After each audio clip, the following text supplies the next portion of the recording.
¿Alguna vez te has preguntado sobre los misterios que gobiernan la vida y el universo? Esta es una invitación a explorar las profundidades de nuestra existencia, llevándote en un viaje a través de principios universales y conocimientos ancestrales que han moldeado nuestra comprensión del mundo.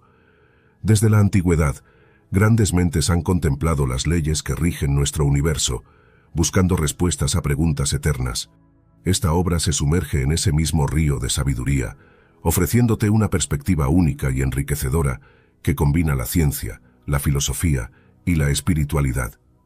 En sus páginas descubrirás cómo principios como la polaridad, el ritmo y la generación no son solo conceptos abstractos, sino fuerzas vivas que influyen en nuestro día a día. A través de ejemplos prácticos y reflexiones profundas, se desvelan secretos sobre cómo estas leyes universales pueden aplicarse para mejorar tu vida, ofreciéndote herramientas para navegar por las complejidades del mundo moderno. Además, esta obra te desafía a mirar dentro de ti mismo, animándote a reflexionar sobre tu papel en el cosmos y a descubrir tu potencial para el cambio y el crecimiento personal. Es una invitación a abrir tu mente y corazón a nuevas posibilidades, entendiendo que el conocimiento y la comprensión son claves para una vida plena y armoniosa.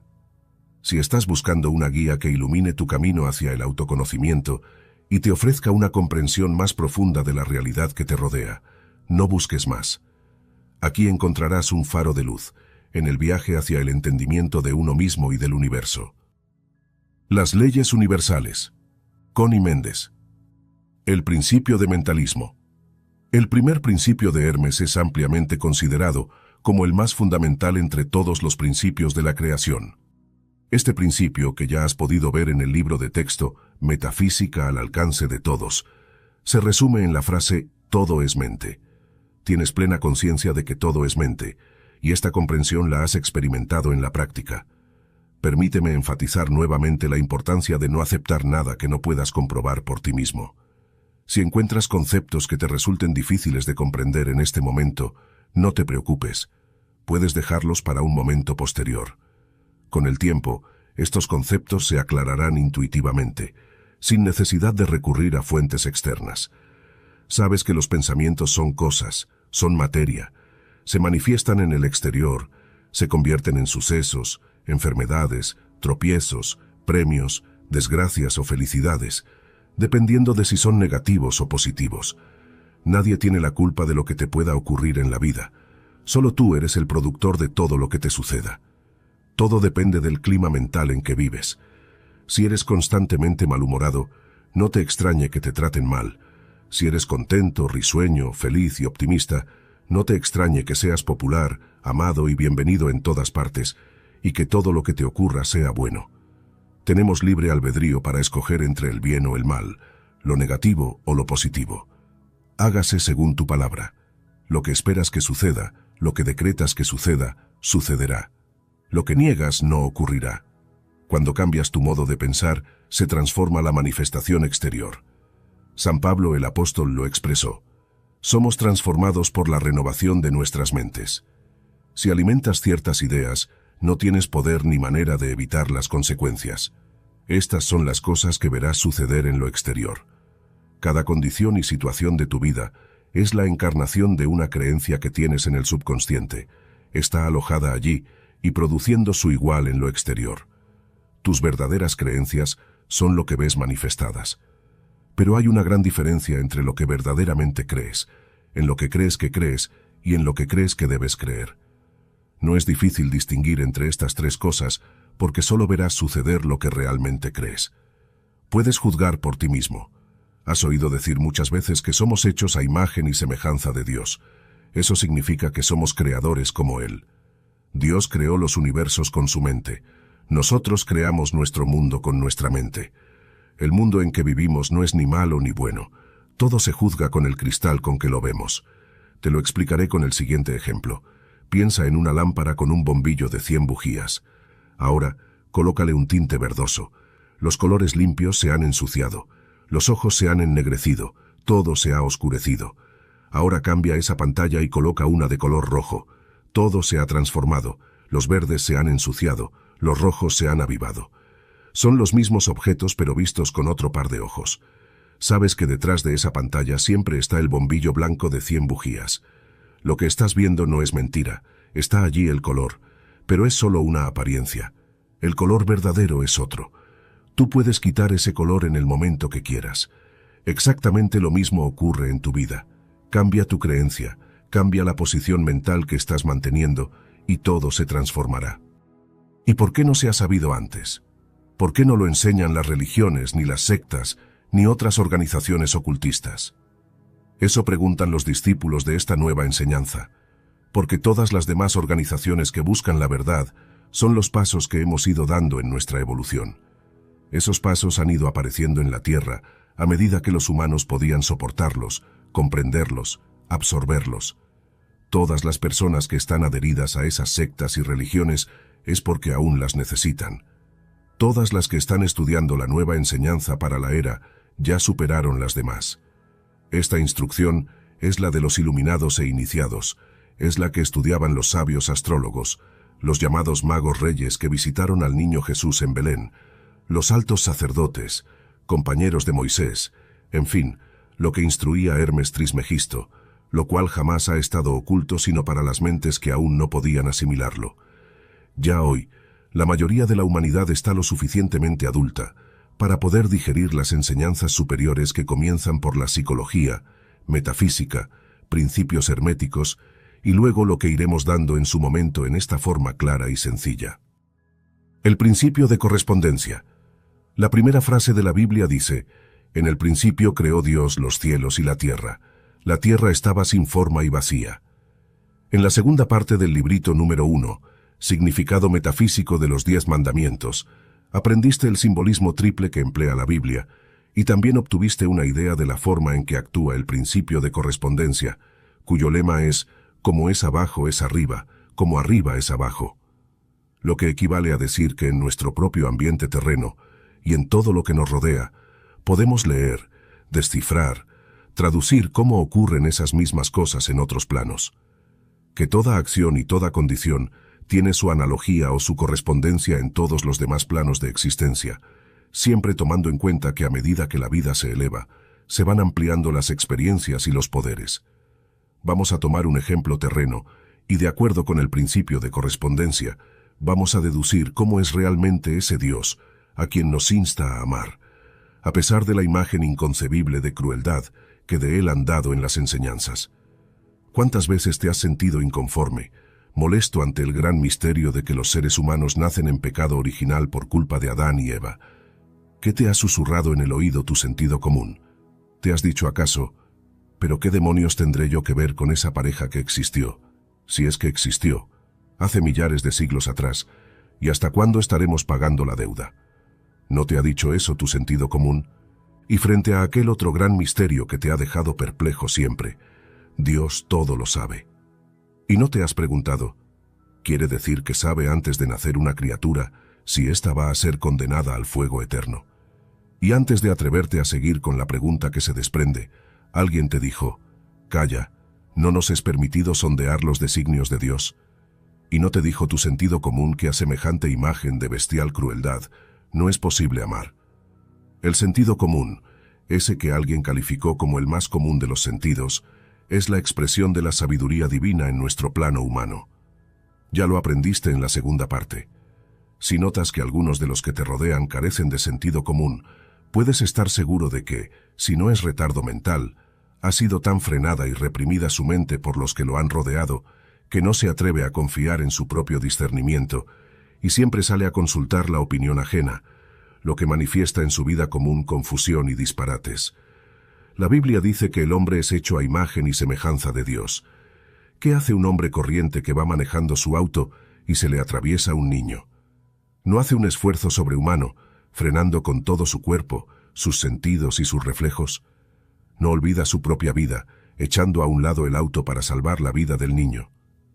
De acuerdo con el gran misterio citado arriba, el hombre debería emular la insensible deidad que él conoce y continuar glacial su camino, pasar por encima del niño y dejarlo destripado en medio de la calle. Pues, si el hombre, que es apenas un átomo en la creación, pone todos sus pobres recursos a favor de un niño extraño, el Dios infinito, todopoderoso, Nuestro Padre, cuya esencia ha formado aquel hombre, tiene infinitos recursos para redimir, proteger y salvar a nuestra creación. Esta es la forma de aplicar en la práctica el principio de correspondencia que dice, como es arriba es abajo, como es abajo es arriba. Estudiando la mónada, se llega al ángel, dijo Hermes. No podemos juzgar y apreciar exactamente cómo es una condición de vida superior a aquella que estamos viviendo. Un pobre piensa de un rico, ¿cómo será de agradable tenerlo todo? No lo está experimentando y no lo podrá apreciar totalmente hasta que se encuentre rico. Aunque sí puede anticipar el grado, juzgando por lo que él mismo siente cuando logra satisfacciones de acuerdo con su nivel económico. Eso mismo ocurre entre planos o dimensiones.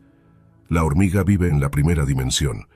La mente en ella no pasa de ser un instinto. No le es posible, pues, ni calcular ni siquiera la vida de un hombre. A esto he querido llegar para explicar el término conciencia, que tanto usamos en metafísica.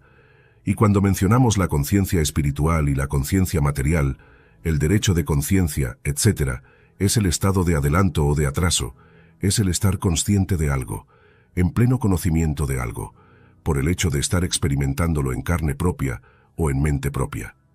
Si a la hormiga se le fuere posible meditar sobre el hombre y si se le pudiera enseñar a aplicar el principio de correspondencia, habría que decirle aproximadamente, un hombre es un ser como tú, que fabrica su casa como tú, que busca alimento como tú, que tiene su gobierno como tú y reglas de buen vivir como tú.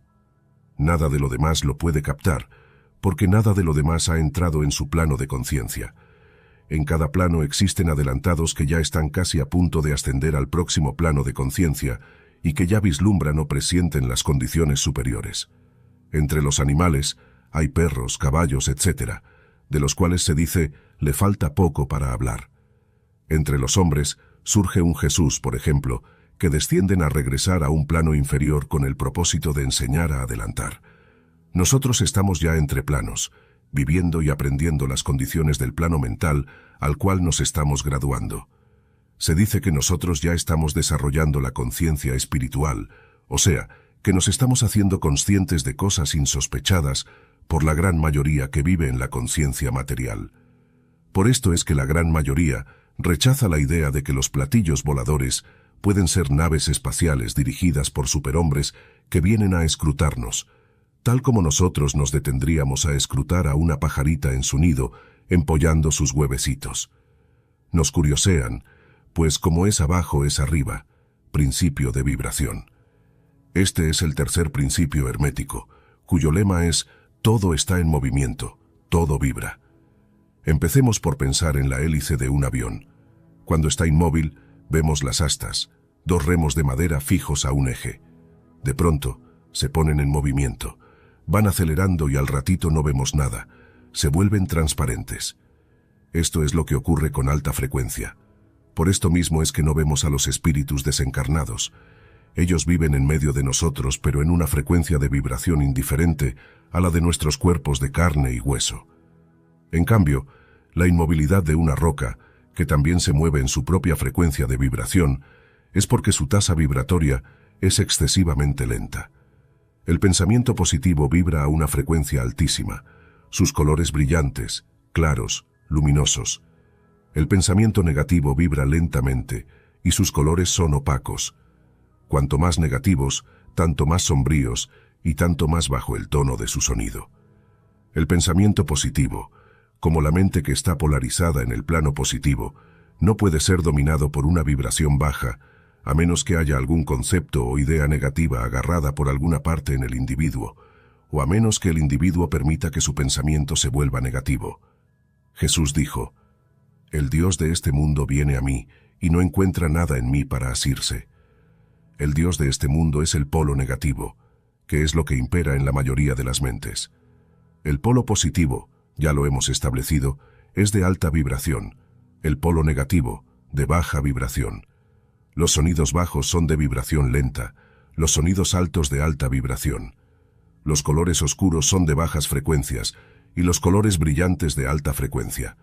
Todo lo que es materia está siempre en movimiento circular, girando en torno a algo más grande, como los planetas que giran alrededor del Sol. Este es el patrón universal para todo lo material.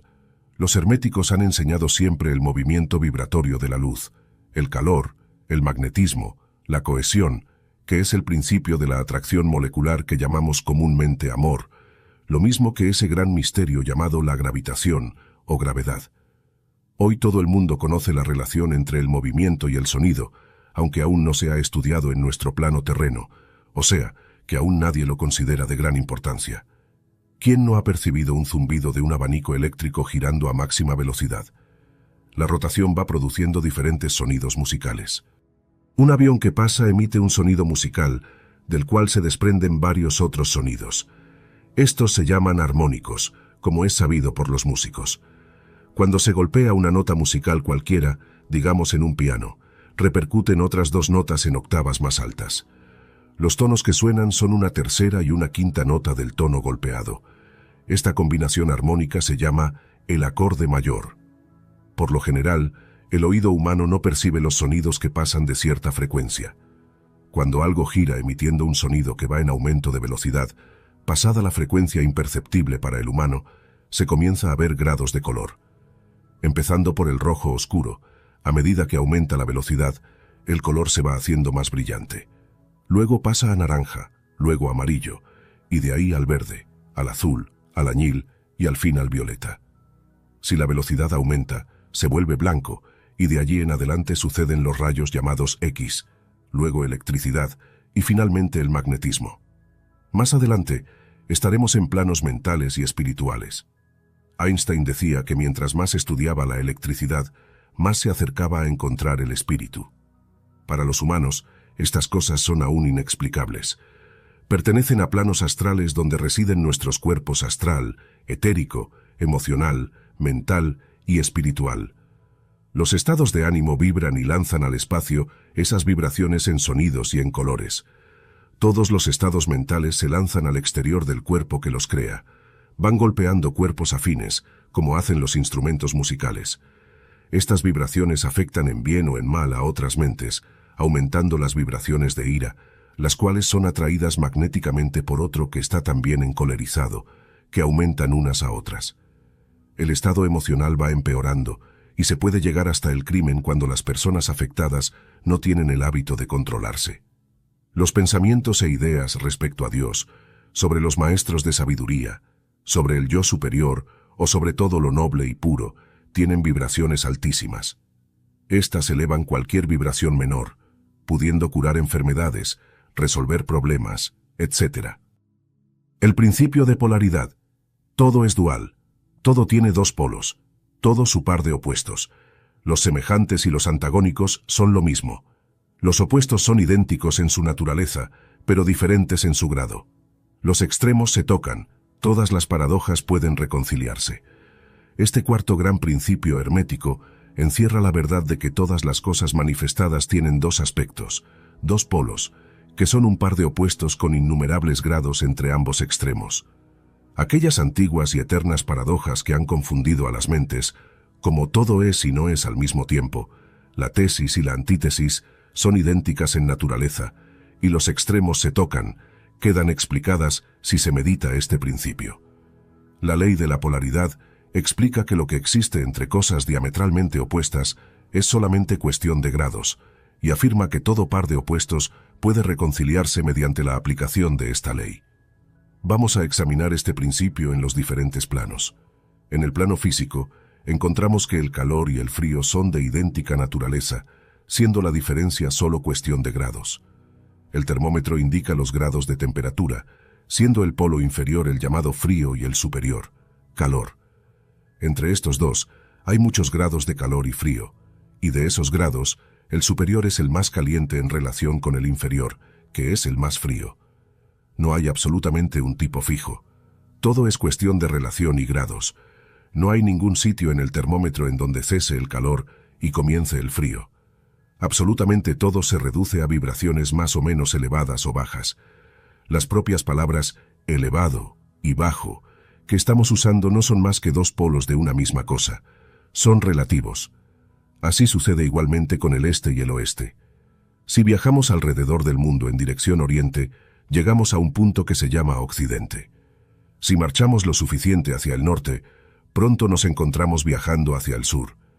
El mismo principio se manifiesta en la luz y la oscuridad, las cuales, en resumen, son la misma cosa. ¿Dónde termina la oscuridad?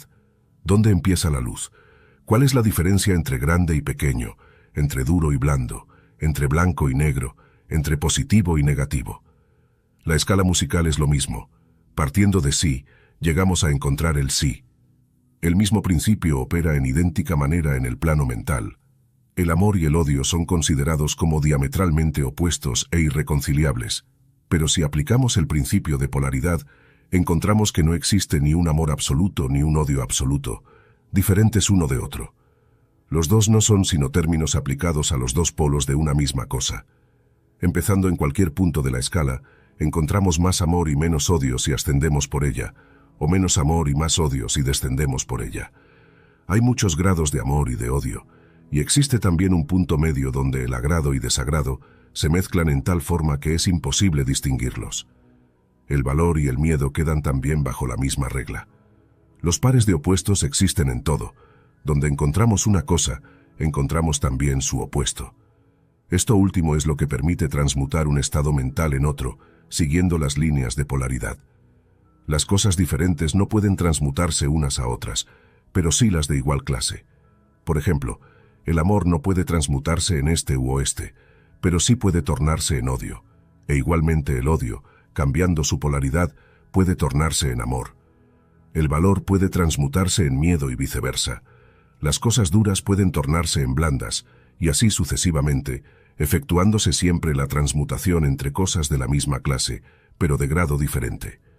Tratándose de un hombre cobarde, si se elevan sus vibraciones mentales a lo largo de la línea miedo-valor, se llenará de valentía y despreciará el peligro.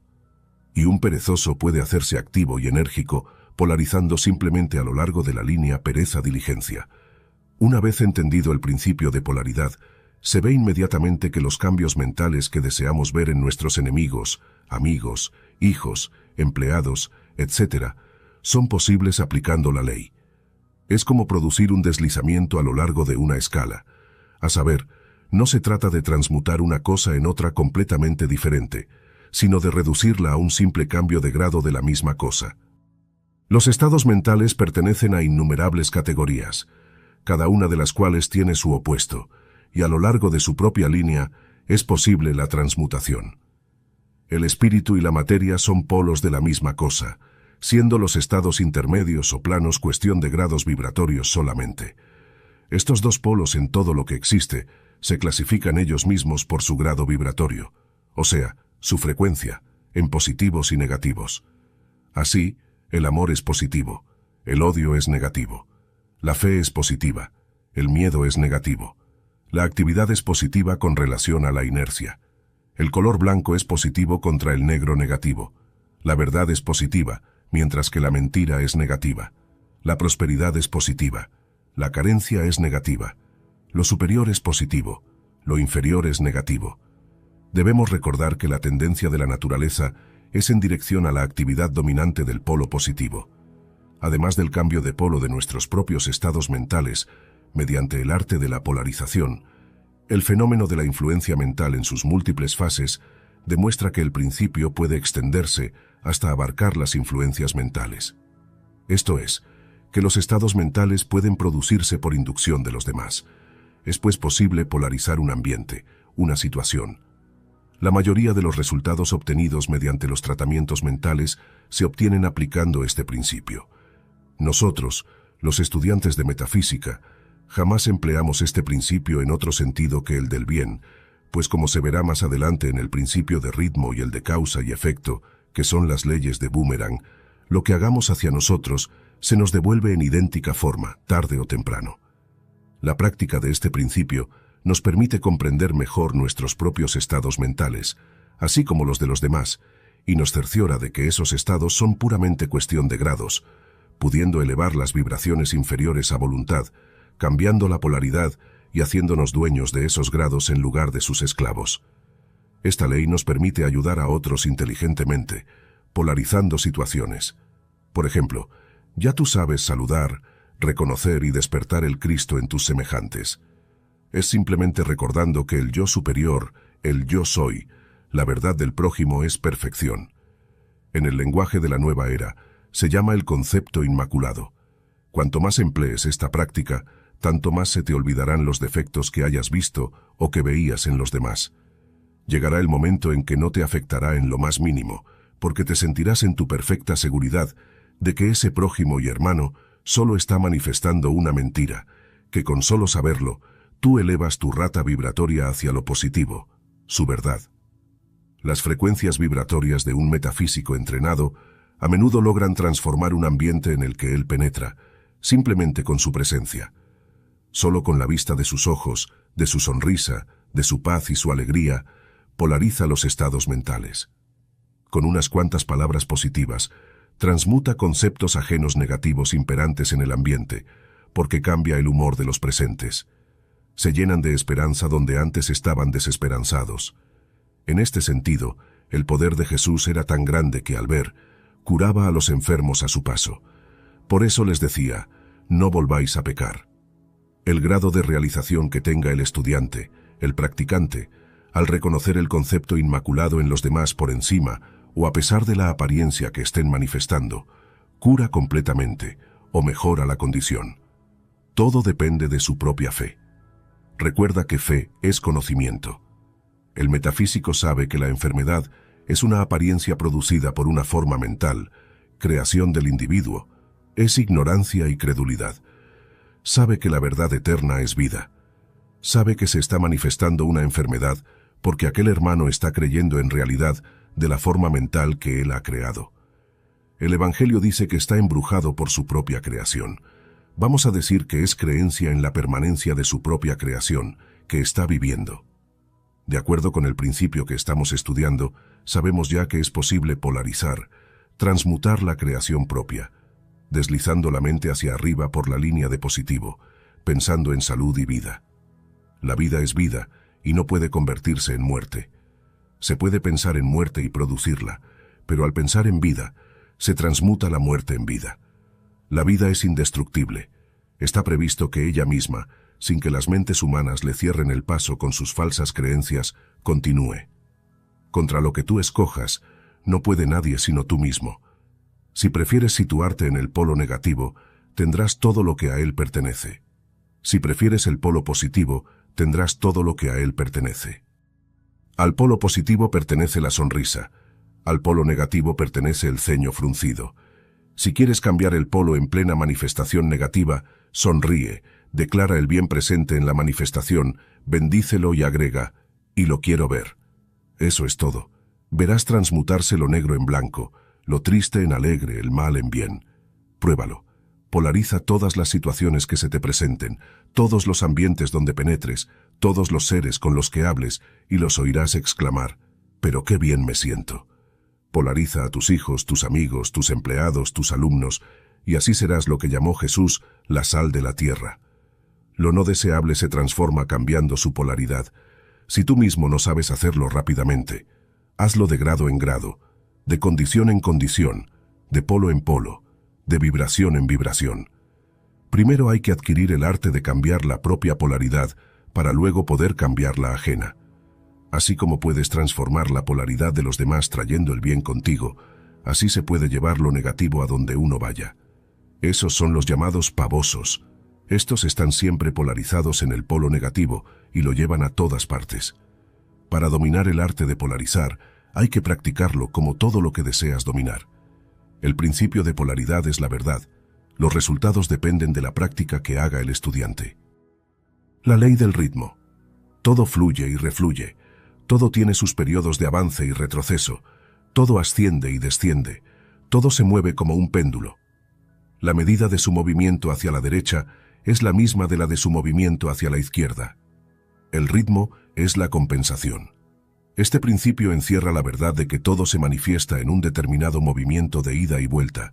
En todo se manifiesta una oscilación media, un flujo y un reflujo, un movimiento semejante al péndulo de uno a otro polo, según el principio de polaridad con el cual el ritmo está estrechamente relacionado. El ritmo se manifiesta entre los dos polos de todo.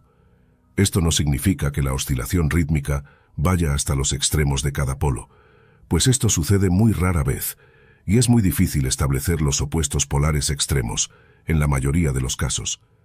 Pero la oscilación se efectúa hacia un polo primero, y después hacia otro polo. Siempre hay una oscilación, un avance y un retroceso, una elevación y una caída, manifestándose en todas las cosas y fenómenos del universo. Esta ley rige para todo: soles, mundos, mentes, energía, espíritu, materia, animales, vegetales, etc.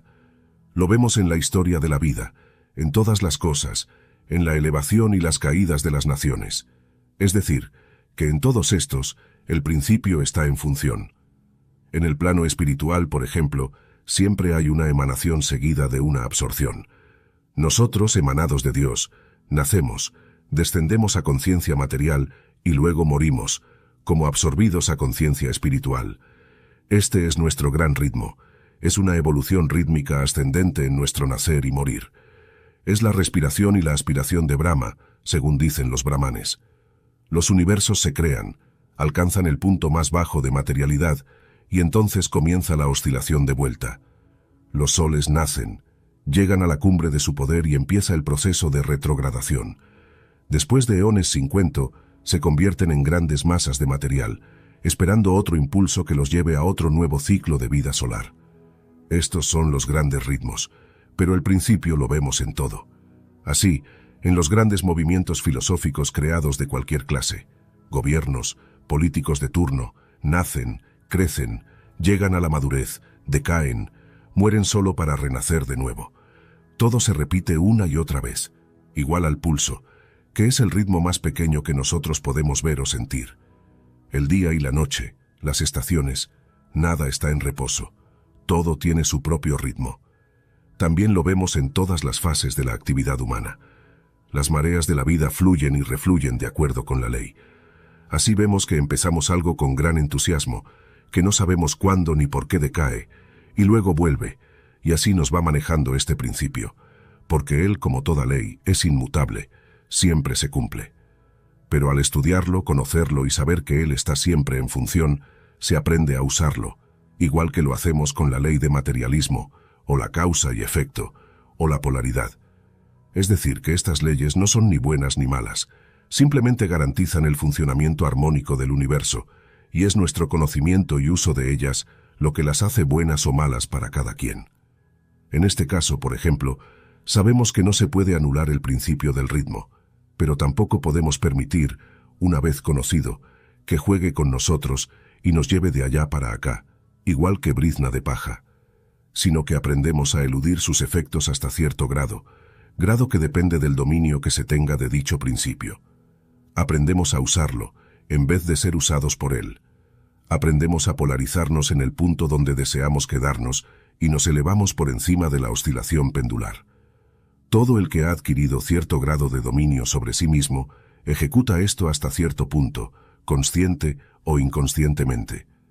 El maestro lo efectúa conscientemente y por el dominio de la ley alcanza un grado de equilibrio, estabilidad y firmeza mental casi imposibles de concebir por la mayoría que va y viene en un continuo movimiento ondulatorio, siempre impulsada por su propio ritmo.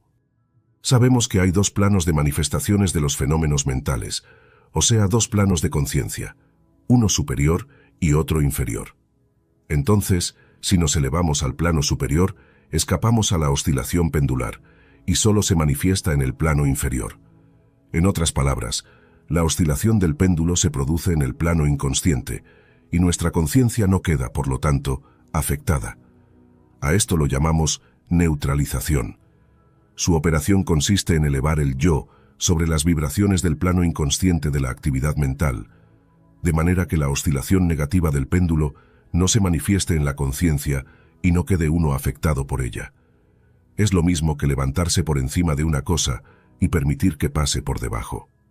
El que conoce y practica la ley se polariza a sí mismo en el polo requerido y por un procedimiento semejante a rehusar o negar participar en la oscilación retrógrada, permanece en su posición y permite que el péndulo oscile hacia atrás en el plano inconsciente. La ley de causa y efecto. La mente es un motor. Los pensamientos son fuerza o energía que genera la mente. Esta energía sale de nuestra mente en vibraciones, en ondas que, por obra y gracia de la ley del ritmo, regresa a nosotros trayéndonos el futuro que hemos recogido. Acabo de decirles que el futuro es análogo a lo que hemos sembrado.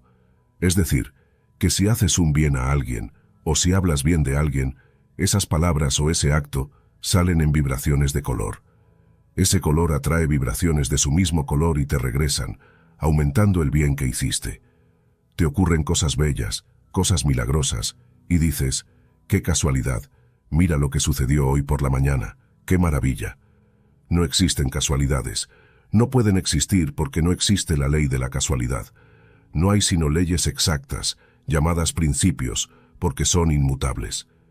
El principio de la polaridad fija lo que haces y dices en uno de los dos polos, positivo o negativo.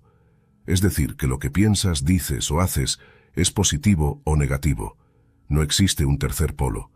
Si piensas o hablas mal de alguien, es negativo. Lo has sembrado en el polo negativo. Sale de color gris o negro, dependiendo de la cantidad de maldad que contiene. Recoge en su camino cantidad de energía del mismo color y te regresa, aumentando en fuerza. Te ocurre un choque, un accidente. Siempre será algo desagradable. Allí tienes pues la explicación de lo que te ocurre. Si criticas, serás criticado. Si dañas a alguien o algo, serás dañado, o algo tuyo sufrirá un daño. Si eres injusto, duro, esa injusticia te devuelve igualmente esa dureza. Esas causas que siembras tienen que dar su fruto en efectos antes de que quedes liberado. Si siembras discordias, tienes que recoger discordias. Si siembras bondad, amor, ayuda, tienes que recoger bondad, amor o ayuda. Lo que siembres, sea constructivo o destructivo, lo verás devolverse. ¿Cómo puede la gente seguir creyendo que pueden impunemente ser crueles, calumniadores, malhumorados, violentos, mezquinos y esperar tener salud, amor, fortuna, felicidad, es decir, todas las cosas buenas de la vida, si solo siembran cosas malas? El mundo entero se lo pasa enviando odio, egoísmo, discusiones, pleitos, y recoge la cosecha en discusión, caos, guerras y molestias de todas las clases. No siempre se puede devolver la cosecha inmediatamente.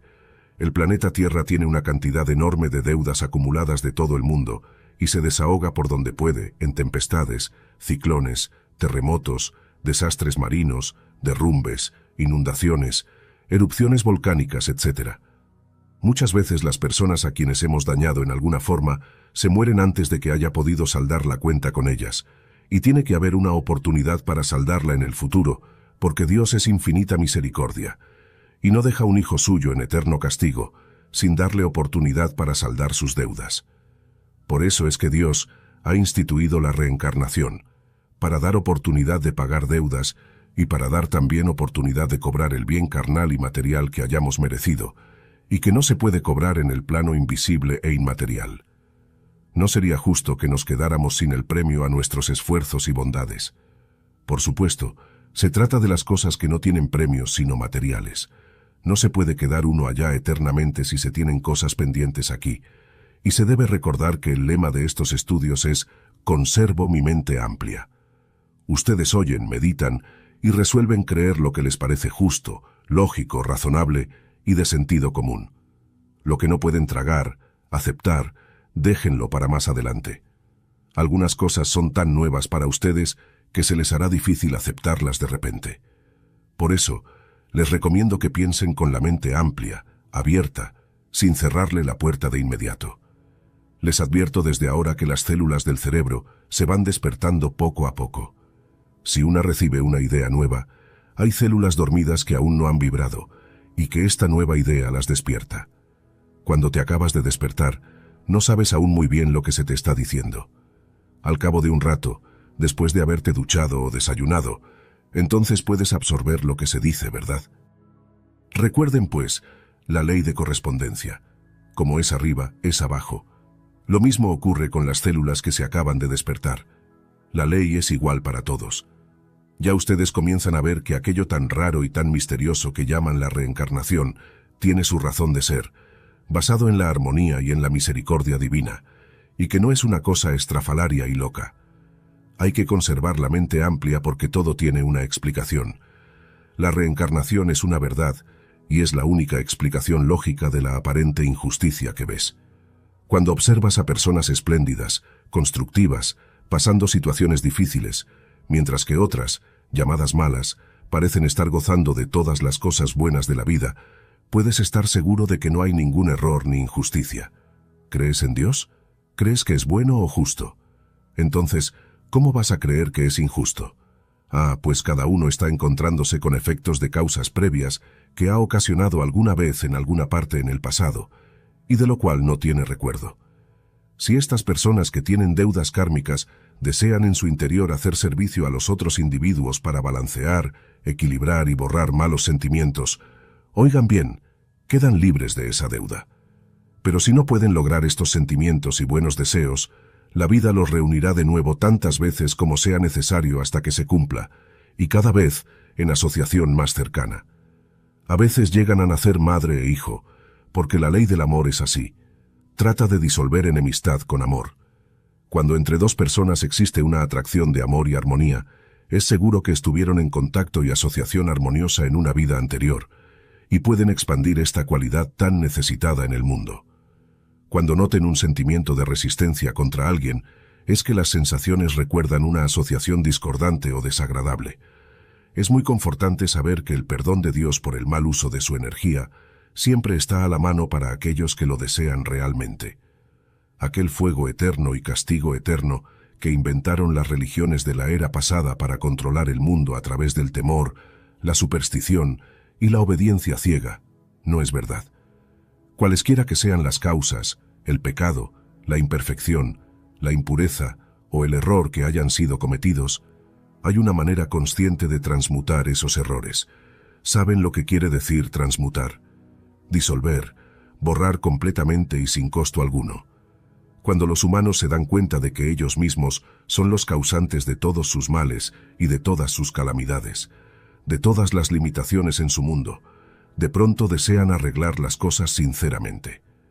Ese deseo es el que cuenta, y es necesario que sepan que toda clase de asistencia les es dada.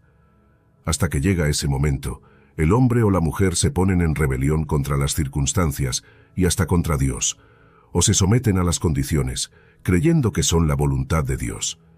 Y por supuesto, esto es mentira.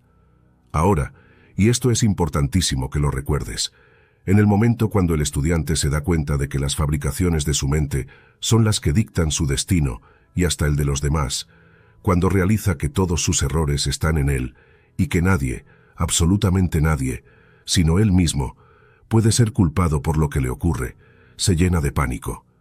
Lo hace de siempre, buscando a quién culpar, a quién soltarle el castigo. ¿Qué ocurre? Que se le suelta el cuerpo a la materia, echándole toda la responsabilidad, y procede a castigarla de la forma más sin misericordia. ¿Cómo? No me lo van a creer. Con todas las antiguas flagelaciones y torturas a que se sometían los santos y los mártires, porque eso es lo que tiene archivado en su subconsciente desde las épocas remotas del cristianismo. Claro está que nadie toma un látigo en la mano, ya eso no se estila, pero sí procede a torturarse mentalmente, procede a vigilarse como un policía y a decirse: «¿No ves? Ya caíste otra vez, ya lo volviste a hacer, ya vas a volver a sufrir las mismas consecuencias». Por supuesto, como esto es un decreto, vuelve a ocurrir las mismas consecuencias, no solamente sino que se le ha ofrecido un poder de carta blanca a una forma mental de culpabilidad, fabricada especialmente para que continúe torturándose a cada desliz y que no nos deje progresar.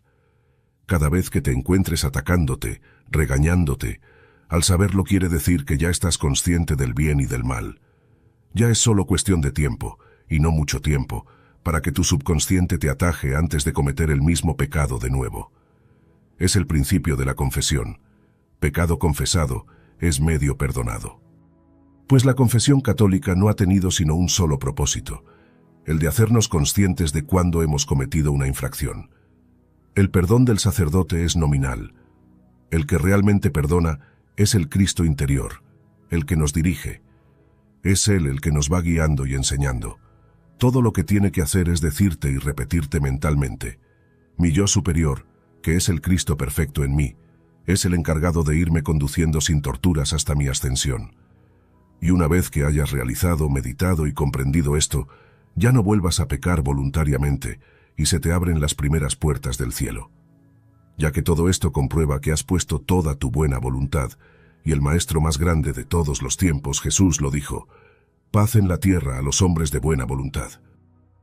El principio de generación. El lema de este principio es: todo tiene su principio masculino y femenino. Como todos los anteriores, este principio está siempre en acción. Nada puede existir sin el principio de generación, o sea, sin su padre y su madre. Todo, absolutamente todo, tiene padre y madre, o su base femenina y su base masculina. No es como comúnmente se cree que la base sea el sexo. Esta palabra sexo no se aplica sino a las diferencias físicas que existen entre el macho y la hembra, que es una pequeñísima tajada o sector del plano físico. Piénsenlo y recuérdenlo. Sexo es la diferencia que existe exteriormente entre el macho y la hembra en el gran plano físico, o sea, que el sexo no es principio de generación, es simplemente la presencia del masculino y el femenino en toda la creación. ¿Comprendes bien? En ese sector del plano físico, el principio se reconoce, se manifiesta o se deja ver por la diferencia de los sexos.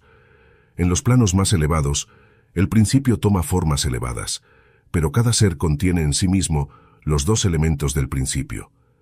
El mundo ha atravesado miles de conjeturas sobre la verdad, que luego se convierten en teorías, enseñanzas, sectas, organizaciones, cultos, religiones.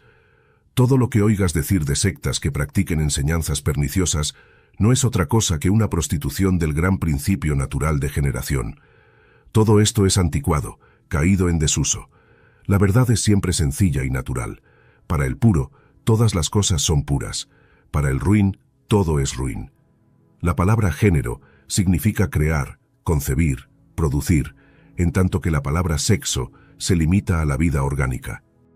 La ciencia no ha aceptado todavía este principio como una cosa universal, ni lo podrá concebir siquiera, porque la ciencia está situada en el campo opuesto. El que está montado sobre un caballo no le ve las patas que lo hacen marchar hasta que no se baje y se sitúe objetivamente. No podrá ver marchar a esas patas. Así, la ciencia como la religión no saben que el uno es representativo del padre y que la otra es representativa de la madre. La ciencia es la prueba de que existe el padre, o sea, la inteligencia. La religión es la prueba de que existe la madre, o sea, el amor. Dios es amor e inteligencia, madre y padre, negativo y positivo. Estos son los dos aspectos del Creador. Es absurdo y ridículo que la ciencia y la religión continúen en plan de enemigos, el padre contra la madre y viceversa. La ciencia se burla de la religión, y esta censura critica y vitupera a la ciencia. En esta era de oro, era de Saint-Germain, se están descubriendo una a la otra sin darse cuenta exacta aún. La metafísica reúne y explica esta verdad. Nuestro gran maestro Emmett Fox llamó a esta enseñanza la oración científica. Hay que hacer una aclaratoria muy importante, y es que una cosa es la religión, y otra es la Iglesia, y que la mayoría maya de los humanos no conoce la diferencia y confunden una cosa con la otra, algunas veces nombrando a la religión y otras veces a la Iglesia, como si los dos términos fueran uno. La religión es el conjunto de verdades basadas en el amor universal, en la caridad, en los sentimientos filiales y fraternales, en la práctica que encierra el amaos los unos a los otros y en el amar a Dios sobre todas las cosas y al prójimo como a ti mismo. La palabra religión significa algo que está doblemente ligado, o sea, religado, unido por cohesión. Y eso es absolutamente todo, tampoco necesita algo más, ya que esa cohesión la logra el amor. Ya anteriormente hemos dicho que la ley de atracción, adhesión y cohesión es el nombre que la inteligencia, ciencia, padre, le da al amor. Amor es el término que el corazón, madre, le da a la ley que atrae, une y adhiere con tal potencia que nada puede separar.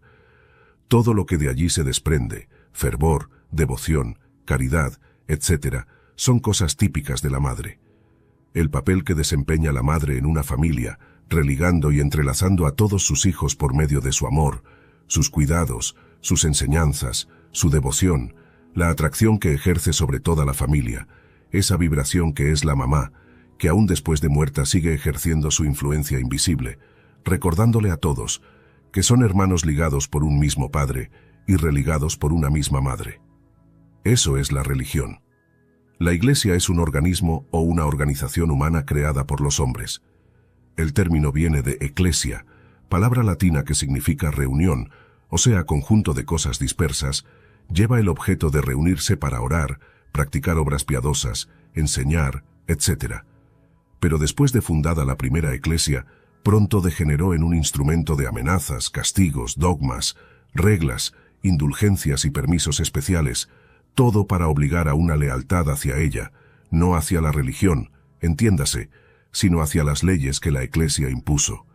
Leyes y obligaciones físicas y corporales, limitaciones, ritos y observaciones obligatorias, todas catalogadas por los escribas, ordenados por esas eclesias, especialmente parafraseadas para confundir términos eclesia y religión en las mentes ingenuas de los tiempos cristianos primitivos. ¿Comprendes ahora la diferencia entre iglesia y religión?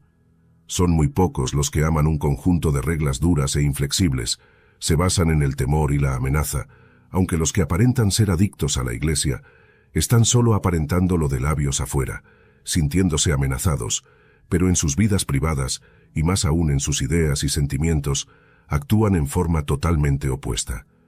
La ciencia, en cambio, actúa con toda la libertad que le conviene.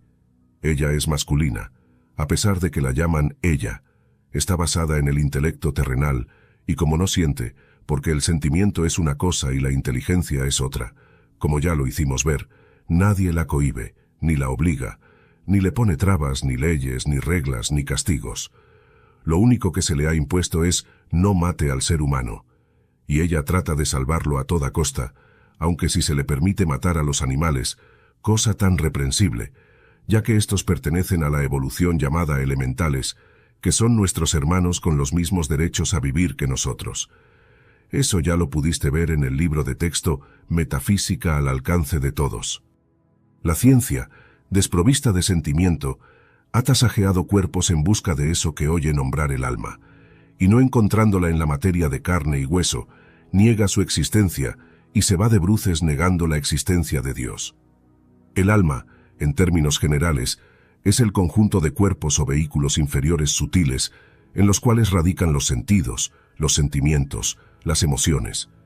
Y de más está decir que, si se trabaja en un cuerpo muerto del cual se ha separado el alma, no es posible encontrar huellas con ese ni esos sentidos llamados el alma. Lo que imparte goce o sufrimiento al cuerpo es el alma. Cuando el cuerpo está vivo, el cirujano lo duerme para que no sufra. Pero él ignora que lo que sufre es el alma. Sin embargo, ya la conciencia está descubriendo cosas que la hacen pensar en otro aspecto del asunto, se entiende. Primero, encontró que el átomo no es el fin de la materia. El átomo, ese patrón establecido de la familia humana, no es el diseño más pequeño en existencia. Todavía se puede subdividir en multitud de corpúsculos, hermanos, hijitos, etc., repitiéndose el patrón establecido hasta el infinito. Claro, como es arriba es abajo y viceversa, según dice el principio de correspondencia. Siempre encontramos a la madre con sus hijitos girando en contorno, y ya que como es abajo también es arriba, vamos ampliando el diseño hasta encontrarnos casi al nivel de nuestros ojos. Que el eterno patrón lo tenemos siempre a la vista en el Sol, con sus planetas girando en contorno, tal como el diseño del átomo. La ciencia, un poco confusa con tantas evidencias del polo femenino y el polo masculino, primero tanteó poniéndoles nombres femeninos a esas manifestaciones. Primeramente llamó polo negativo al femenino y polo positivo al masculino, pero andando el tiempo, se encontró que no hay nada más opuesto al negativo débil que ese femenino que genera precisamente formas y energías nuevas. Luego emplearon el término cátodo en lugar de negativo, pero resulta ahora que el cátodo es el generador de un torbellino de corpúsculos, electrones y fenómenos que han desbaratado todas las teorías aceptadas. El tal cátodo, pues, es el principio madre de los fenómenos eléctricos y de las tan sutiles formas de materia que la ciencia se la pasa encontrando. Cada vez más se está llamando al cátodo polo femenino, lo cual es mucho más simpático que la otra alternativa de que los corpúsculos creadores están cargados de energía negativa.